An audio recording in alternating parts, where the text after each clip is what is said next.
Prepare and solder inlets and outlets, copper pipe, and fittings so no soldering is made within 6 inches of the valve body to avoid heat damage to internal components.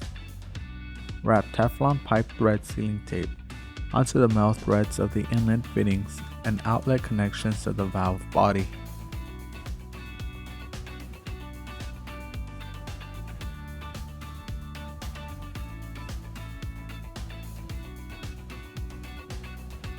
Screw the pipe and fittings onto the valve body inlets and outlets.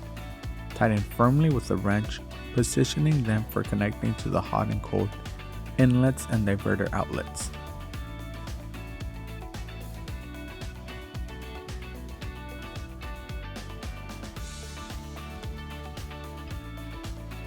Measure and cut a wood cross support approximately 1 by 6 inches to fit between the wall studs. Attach 4 corner brackets with screws to the wood cross support. Determine the valve position in the wall and mark the back wall vertically and the studs horizontally. Insert the wood cross support against the back wall between the studs.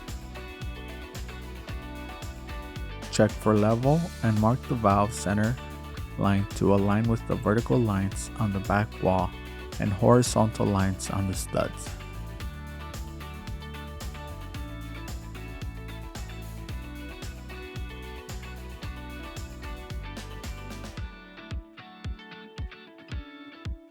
Remove wood cross support to mark the lines on it and insert it again against the back wall between the studs.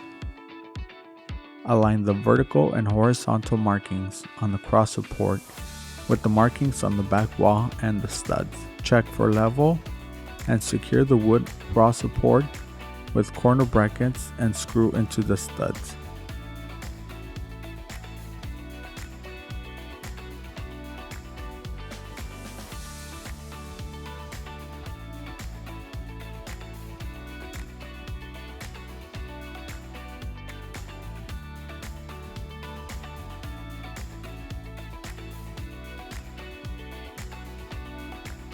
Position the valve body with pipes and fittings attached against the wood cross support.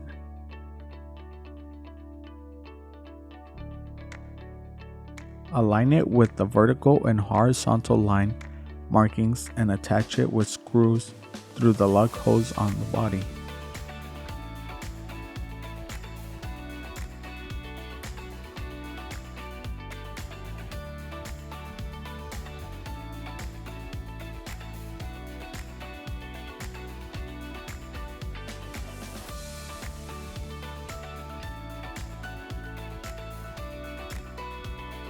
Check that the body is level, upright, and perpendicular to the studs.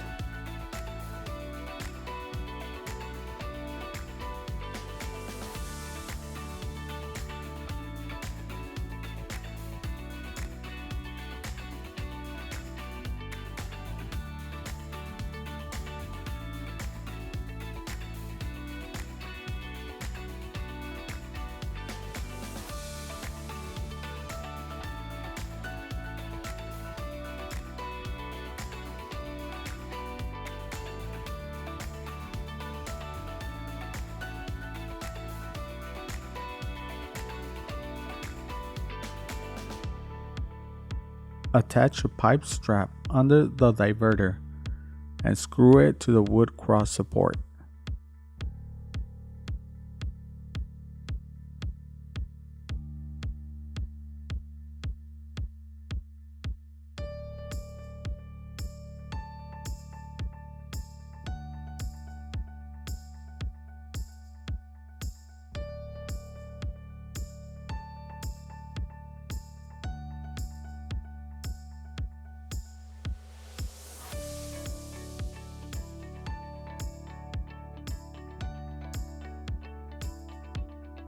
Verify again that the body is level, upright, and perpendicular to the studs, and make sure the valve is securely mounted onto the wall bracket.